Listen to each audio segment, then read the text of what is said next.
ऋषिकेश बाजार जा रही थी अपनी 8 साल की बच्ची के साथ अपनी स्कूटी पर। तो जैसे ही मैं काले की ढाल पर पहुंची, वहाँ HR नंबर की एक गाड़ी हमारे साथ आ रही थी।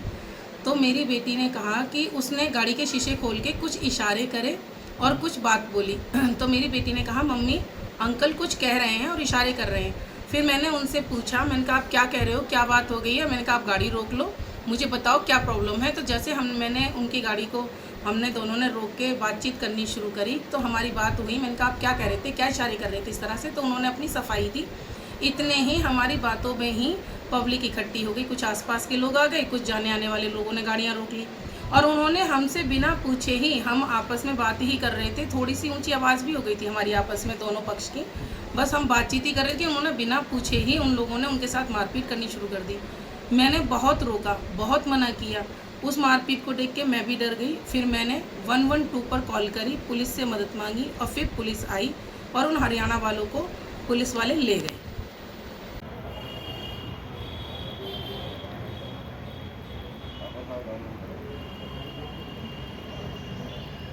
जो तस्वीर है, कैथल निवासी इनके द्वारा एक एप्लीकेशन दी गई थी जिसमें इन्होंने बताया था कि 20 तारीख को अपने मित्रों के साथ यहाँ पर घूमने के लिए आए थे ऋषिकेश में। तभी एक महिला ने इनकी स्कूटी पर सवार थी, उसने इनकी गाड़ी को रुकवाया और उनके आपस में कुछ बातचीत चल रही थी, कुछ बहस हो रही थी।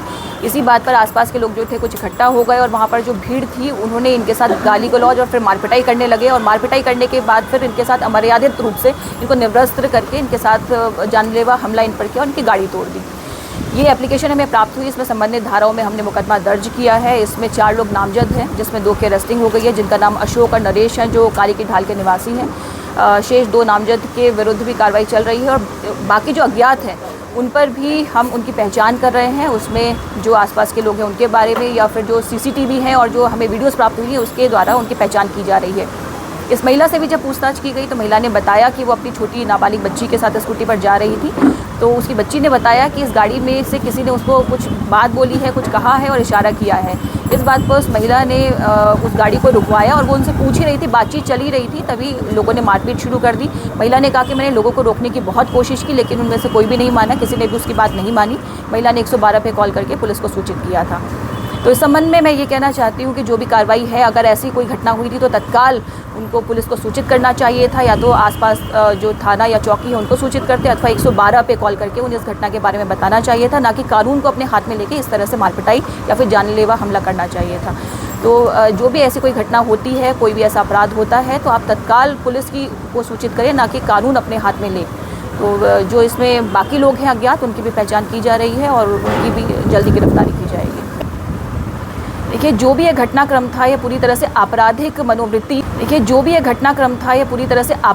मनोवृत्ति को दिखाता है। जिस तरह से कि भीड़ ने जिस तरह से उनके साथ मारपिटाई की है, निवृत्त करके उनके साथ मारपिटाई की है, पूरी तरह से आपराधिक मनोवृत्ति को दिखाता है, जो कि उचित नहीं है।